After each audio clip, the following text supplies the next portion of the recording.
Gospel according to Matthew, the 2nd chapter. Glory to you, O Lord.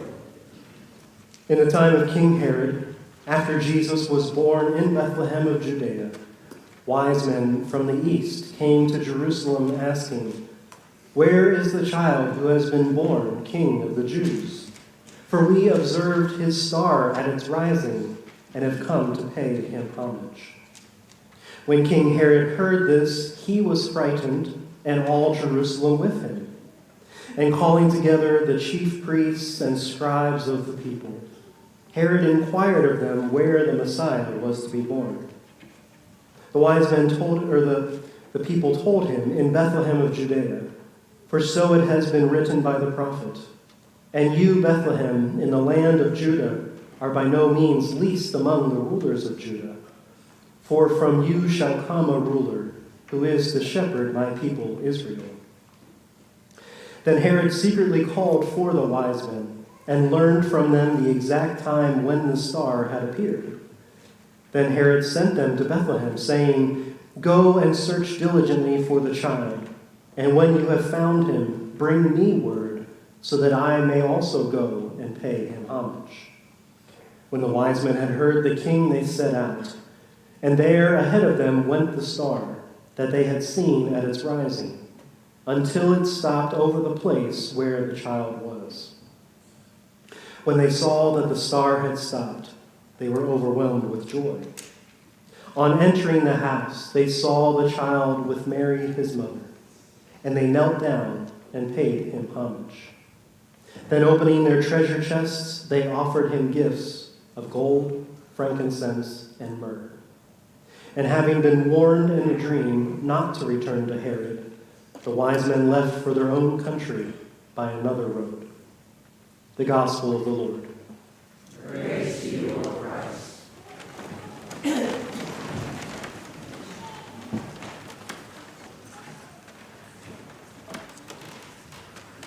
So I think I said it most weeks during Advent, and you may be tired of hearing it from me.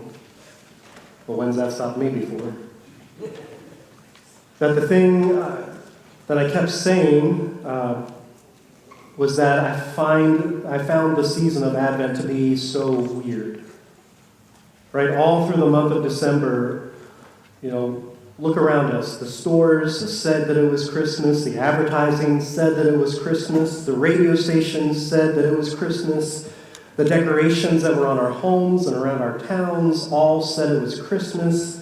And so then you would show up here to church, that place where you expect to hear all about Jesus and his incredible birth into this world. And you show up here and what you get is, hold your britches. He ain't here yet. We're still in Advent. Christmas is still to come. We had weeks of that. Then we finally got Christmas Eve, and then Christmas Day.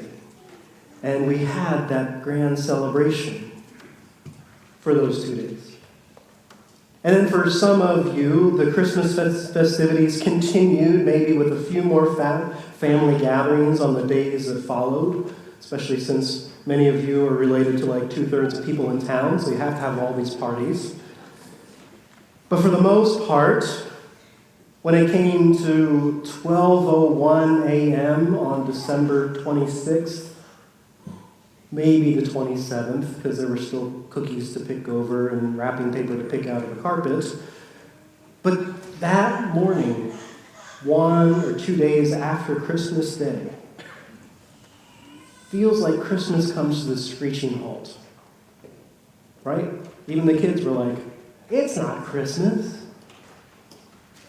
Because how many radio stations go back to playing zero Christmas music on December 26th? How many stores already have that 50% off all Christmas items the day after Christmas, even if there's even anything left there to buy? Or how many of the stores have moved half their cashiers over to the return lines so that you can bring back that thing that you don't want somebody else to know that you tried to return? Or maybe they have self-checkout return lines now. I don't know. But trees start making their way to the curb because those last few days before Christmas got busy and you might not have watered the tree. Decorations start getting packed away. And then you show up to church again. And we tell you, it's not over yet. There's still 12 days in this Christmas season. Don't make me sing you the song, because I will. And I might remember what happens on each day. Come on, we've already opened our gifts. What's left? My point is that if Advent is weird, sometimes Christmas is weirder. But here we are on the 11th day of Christmas, still singing the songs, still talking about Jesus as a baby. Don't worry, he's going to be all grown up by next weekend. Still hearing how people said, yes? And today, the people who said yes were the wise ones. The wise men, the kings, the magi. Some people said they were astrologers. Others said they could have been priests. I mean, there are so many names and descriptions for them, and yet there's really this big mystery around who they are. Because the details about these wise men in the Bible are very slim. We don't know how many of them there were. We've always assumed 3, but that's because there were 3 gifts given to Jesus. There could have been 2. There could have been 50.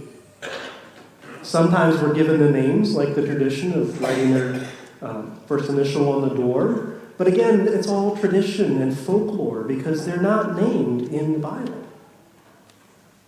It's just, we just don't handle mysteries really well, do we? So we need to ask, what do we know about them? Well, these wise men came from somewhere to the east of Bethlehem, and they were drawn to this journey because they had seen such an unusual star in the sky that they knew it must be something special. And maybe it was possibly even that star that would announce the birth of that long-awaited Messiah. They were obviously powerful and well-respected people, most likely men, because they were able to have this encounter, this face-to-face with King Herod, who most likely would have not have taken these kinds of questions from just anyone off the streets. And so they approach him. They say, "Where is the child who has been born, King of the Jews? For we observed his star at its rising and have come to pay him homage." It's a big line. How many of you got to say that in a Christmas pageant when you were growing up? Yeah, maybe you were wearing that used bathrobe and the itchy turban and carrying that chintzy gift as part of the play and being told 101 times not to pick up the wrapping paper because it's just a prop. Maybe that was just me. But that line, this whole thing, is such an important part of the Christmas story. We've seen the star, and we've come to worship the newborn King. That's the familiar part. That's the big part. But then we sometimes don't emphasize what happens next enough. We hear when King Herod heard this, he wasn't overjoyed, he wasn't excited, he was frightened. King Herod was frightened about this news. These wise ones who showed up weren't looking for the king of Israel. They said they were looking for the king of the Jews. And that phrase was a direct assault on Herod's authority. It was an assault on his influence, on his power. He was completely threatened by this idea over the birth of a child. And we always end the story right there before things get really gruesome because no one wants to hear that kind of stuff during the joyful, peaceful, festive Christmas season, but we know what happens next, right? We'll skip to the end here and come back to this place shortly, but today this story that we heard ends with the wise ones being warned in a dream not to return to Herod because he didn't have good intentions for sending them in the first place. And after they were warned in a dream, Joseph was warned in a dream to go into hiding with his family because Herod was getting angry and frightened. Because what did he do? In order not to have his power and authority challenged, he ordered his army to go out and murder all of the children under the age of 2 who were in and around Bethlehem. Murder the children so that his authority would not be threatened. And can you imagine what it takes for a king to become so threatened and fearful of someone they don't know or understand, that they cause such an atrocious injustice against all these vulnerable people, just to show how powerful they are? But it wasn't even just that. I think something else that gets overlooked, something that I skip over quite often, was the second part of that sentence. It said, when King Herod heard this from the wise men, he was frightened, and all Jerusalem with him. All the people of Jerusalem were frightened as well. Were they so stuck on following their king that they also shared this fear that he had? Or were they afraid because they knew that their way of life, their understanding of authority, all of that would be completely upended because of this birth? We don't know. We're not told any more about all of that, other than that brief phrase, all the people of Jerusalem with him. I think for us, it's worth considering and pondering, why were the people of Jerusalem so afraid of this news also? So, it goes on. Herod believes that he's cunning and tricky, and he sends the wise ones to Bethlehem to find the child. I don't know, I kind of feel as though the travelers would have continued following the star, whether or not Herod asked them or not. But either way, what we can confidently say is that these wise men, they said yes to seeking out this long foretold King of the Jews.